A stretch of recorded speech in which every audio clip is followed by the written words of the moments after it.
नमस्कार। आइए सुनते हैं मुंशी प्रेमचंद जी की कहानी लाख डांट। चोखू भगत और बेचैन चौधरी में 3 पीढ़ियों से अदावत चली आती थी। कुछ डांड मेड़ का झगड़ा था। उनके परदादू में कई बार खून कच्चर हुआ। बापों के समय से मुकदमेबाजी शुरू हुई। दोनों कई बार हाई कोर्ट तक गए। लड़कों के समय में संग्राम की भीषणता और भी बढ़ी, यहाँ तक कि दोनों ही अशक्त हो गए। पहले दोनों इसी गांव में आधे आधे के हिस्सेदार थे। अब उनके पास झगड़े वाले खेत को छोड़कर एक अंगुल भी जमीन न थी। भूमि गई, धन गया, मान मर्यादा गई, लेकिन वह विवाद ज्यों का त्यों बना रहा। हाई कोर्ट के धुरंधर नीतिज्ञ एक मामूली सा झगड़ा तय न कर सके। इन दोनों सज्जनों ने गांव को 2 विरोधी दलों में विभक्त कर दिया था। एक दल की भंग-बूटी चौधरी के द्वार पर छनती, तो दूसरे दल के चरस गांजे के दम भगत के द्वार पर लगते थे। स्त्रियों और बालकों के भी 2-2 दल हो गए थे। यहाँ तक कि दोनों सज्जनों के सामाजिक और धार्मिक विचारों में भी विभाजक रेखा खींची हुई थी। चौधरी कपड़े पहने सत्तू खा लेते और भगत को ढोंगी कहते। भगत बिना कपड़े उतारे पानी भी न पीते और चौधरी को भ्रष्ट बतलाते। भगत सनातनी धर्मी बने तो चौधरी ने आर्य समाज का आश्रय दिया। जिस बजाज, पंसारे या कुंजड़े से चौधरी सौदा लेते, उसकी ओर भगत जी ताकना भी पाप समझते थे। और भगत जी के हलवाई की मिठाइयाँ, उनके ग्वाले का दूध और तेली का तेल चौधरी के लिए त्याज्य था। यहाँ तक कि उनके आरोग्य के सिद्धांत में भी भिन्नता थी। भगत जी वैद्यक के कायल थे, चौधरी यूनानी प्रथा को मानने वाले थे। दोनों चाहे रोग से मर जाते, पर अपने सिद्धांतों को न छोड़ते। जब देश में राजनीतिक आंदोलन शुरू हुआ, तो उसकी भनक उस गांव में भी पहुंची। चौधरी ने आंदोलन का पक्ष लिया, भगत उनके विपक्षी हो गए। एक सज्जन ने आकर गांव में किसान सभा खोली। चौधरी उसमें शरीक हुए, भगत अलग रहे। जागृति और बढ़ी, स्वराज्य की चर्चा होने लगी। चौधरी स्वराज्यवादी हो गए, भगत ने राज्य भक्ति का पक्ष लिया। चौधरी का घर स्वराज्यवादियों का अड्डा हो गया, भगत का घर राज्य भक्तों का क्लब बन गया। चौधरी जनता में स्वराज्यवाद का प्रचार करने लगे। मित्रों, स्वराज्यवाद का अर्थ है अपना राज्य। अपने देश में अपना राज्य हो तो अच्छा है क्या किसी दूसरे का राज हो वह? जनता ने कहा, अपना राज हो वह अच्छा है। चौधरी, तो स्वराज्य कैसे मिलेगा? आत्मबल से, पुरुषार्थ से, मील से। एक दूसरे से द्वेष छोड़ दो, अपने झगड़े आप निपटा लो। एक शंका, आप तो नित्य अदालत में खड़े रहते हैं। चौधरी, हाँ, पर आज से अदालत जाऊं तो मुझे गौ हत्या का पाप लगे। तुम्हें चाहे कि तुम अपनी गाड़ी कमाई अपने बाल बच्चों को खिलाओ और बचे तो परोपकार में लगाओ। वकील मुख्तारों की जेब क्यों भरते हो? थानेदार को घूस क्यों देते हो? अमलों की चिचोरी क्यों करते हो? पहले हमारे लड़के अपने धर्म की शिक्षा पाते थे, वे सदाचारी, त्यागी, पुरुषार्थी बनते थे। अब वे विदेशी मदरसों में पढ़कर चाकरी करते हैं, घूस खाते हैं, शौक करते हैं, अपने देवताओं और पितरों की निंदा करते हैं, सिगरेट पीते हैं और हाकिमों की गौरधरियाँ करते हैं। क्या यही हमारा कर्तव्य नहीं है कि हम अपने बालकों को धर्मानुसार शिक्षा दें? जनता, चंदे से पाठशाला खोलनी चाहिए। चौधरी, हम पहले मदिरा छूना पाप समझते थे, अब गांव-गांव और गली-गली में मदिरा की दुकानें हैं। हम अपनी गाड़ी कमाई से करोड़ों रुपए गांजे शराब में उड़ा देते हैं। जनता, तो दारू भांग पिए उसे डांटना चाहिए। चौधरी, हमारे दादा बाबा छोटे बड़े सब गाढ़ा गंजी पहनते थे। हमारी दादी नानी चरखा काता करती थी। सब धन देश में रहता था। हमारे जुलाए भाई चैन की बंसी बजाते थे। अब हम विदेश के बने हुए महंगे रंगीन कपड़े पर जान देते हैं, इसी तरह दूसरे देश वाले हमारा धन ढो ले जाते हैं। बेचारे जुलाहे कंगाल हो गए। क्या हमारा यही धर्म है कि अपने भाइयों की थाली छीनकर दूसरे के सामने रख दें? जनता, गाढ़ा नहीं मिलता है कहीं। चौधरी, अपने घर का बना हुआ गाढ़ा पहनो, अदालतों को त्यागो, नशेबाजी छोड़ो, अपने लड़कों को धर्म कर्म सिखाओ, मेल से रहो। बस यही स्वराज्य है। जो कहते हैं कि स्वराज्य के लिए खून की नदी बहेगी, वे पागल हैं। उनकी बातों पर ध्यान मत दो। जनता यह बात बड़े चाव से सुनती थी। दिनों दिन श्रोताओं की संख्या बढ़ती जाती थी। चौधरी सबके श्रद्धा भाजक बन गए। भगत भी राजभक्ति का उपदेश करने लगे। भाइयों, राजा का काम राज्य करना है और प्रजा का काम उसकी आज्ञा का पालन करना है। इसी को राज्य भक्ति कहते हैं और हमारे धार्मिक ग्रंथों में हमें इसी राजभक्ति की शिक्षा दी गई है। राजा ईश्वर का प्रतिनिधि है, उसकी आज्ञा के विरुद्ध चलना महान पातक है। राजविमुख प्राणी नरक का भागी होता है। एक शंका, राजा को भी अपने धर्म का पालन करना चाहिए।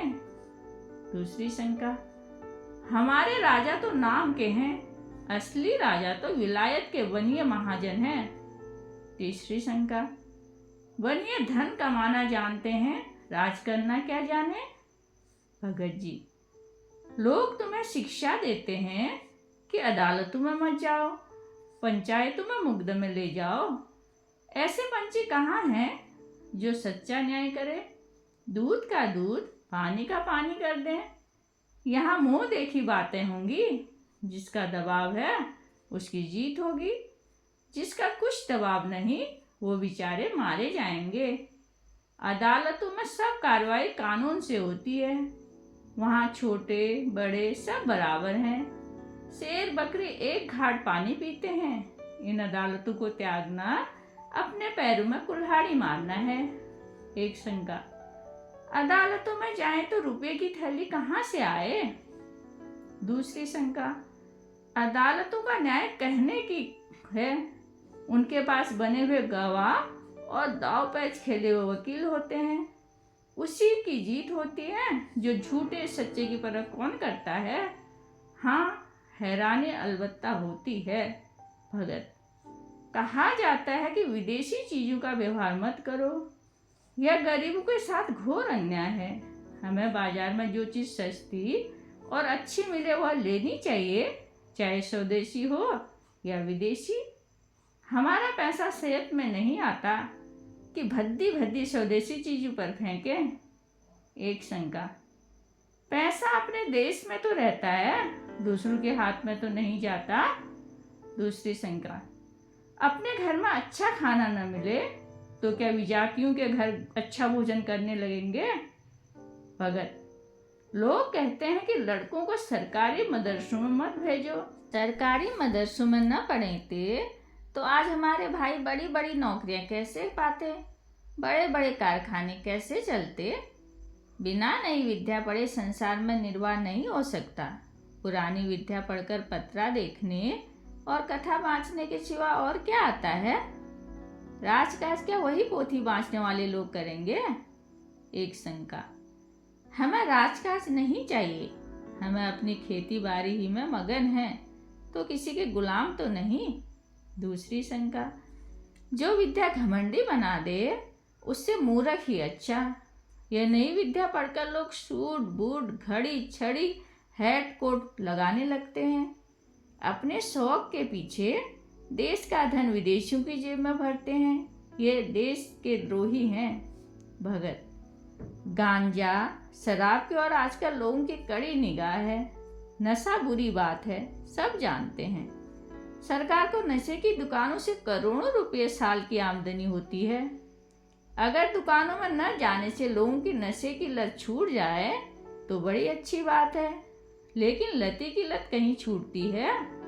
वह दुकान पर न जाए तो चोरी छिपे किसी न किसी तरह 2 गुने 4 गुने दाम देकर सजा काटने पर तैयार होकर अपनी लत पूरी करेगा। ऐसा काम क्यों करो कि सरकार का नुकसान अलग हो और गरीब रैयत का नुकसान अलग हो। और फिर किसी किसी का नशा खाने से फायदा होता है। मैं ही एक दिन अफीम न खाऊं तो गांठों में दर्द होने लगे, दम उखड़ जाए और सर्दी पकड़ ले। एक आवाज। शराब पीने से बदन में फुर्ती आ जाती है। एक शंका। सरकार अधर्म से रुपये कमाती है, उसे यह उचित नहीं है। अधर्मी के राज्य में रहकर प्रजा का कल्याण कैसे हो सकता है। दूसरी शंका। पहले दारू पिलाकर पागल बना दिया, लत पड़ी तो पैसे की चोरी हुई। इतनी मजदूरी किसको मिलती है कि रोटी कपड़ा भी चले और दारू शराब भी उड़े। या तो बाल बच्चों को भूखा मारो या चोरी करो, जुआ खेलो और बेईमानी करो। शराब की दुकान क्या है, हमारी गुलामी का अड्डा है। चौधरी के उपदेश सुनने के लिए जनता टूटती थी। लोगों को खड़े होने की जगह न मिलती। दिनों दिन चौधरी का नाम बढ़ने लगा। उनके यहाँ पंचायत की, राष्ट्रोन्नति की चर्चा रहती।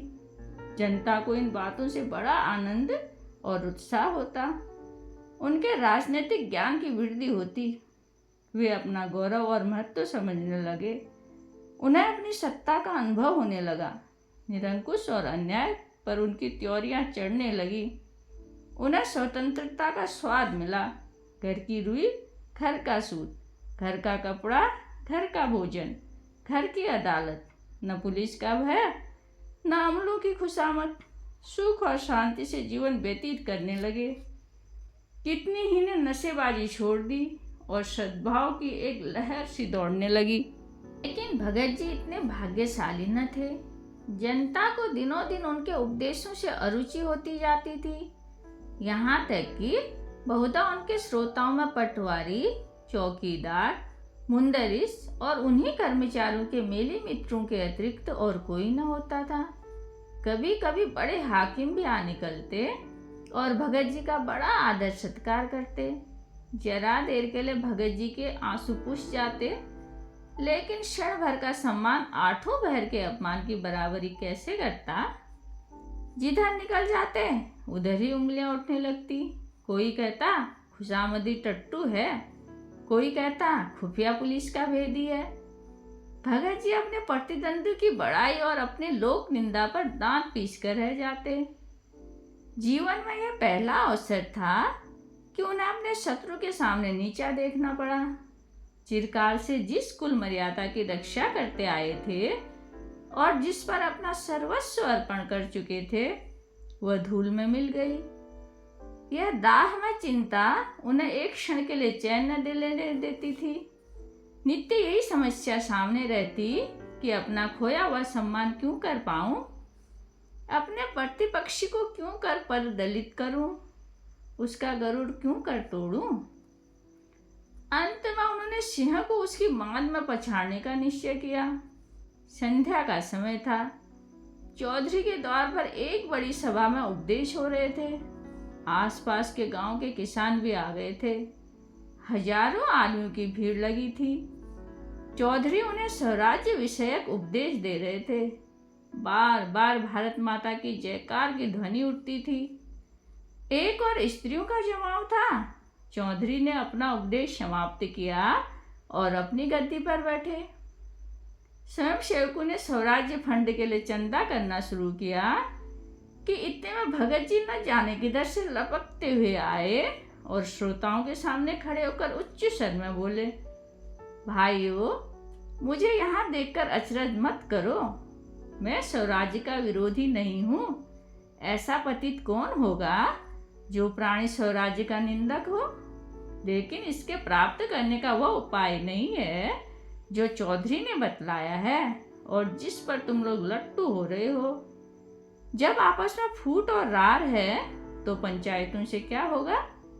जब विलासिता का भूत सर पर सवार है तो वह कैसे हटेगा। मदिरा की दुकानों का बहिष्कार कैसे होगा।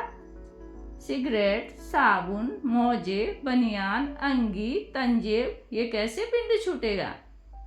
जब रौब और हुकूमत की लालसा बनी हुई है तो सरकार मदरसे कैसे छोड़ेंगे? विधर्मी शिक्षा की बेड़ी से कैसे मुक्त हो सकोगे?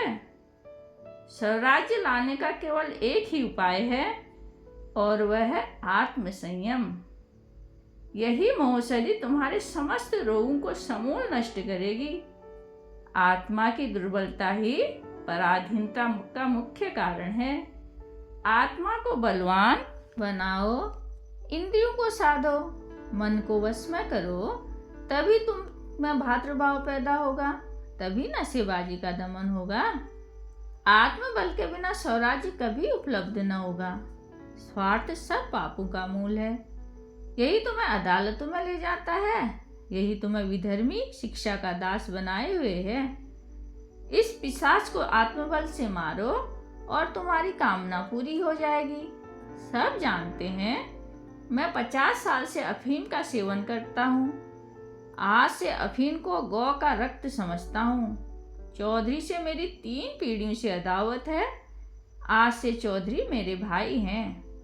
आज से मेरे घर के किसी प्राणी को घर के कटे सूत से बने कपड़े के सिवाय कुछ और पहने देखो तो जो दंड देना चाहो दो। बस मुझे यही कहना है। परमात्मा हम सबकी इच्छा पूरी करे।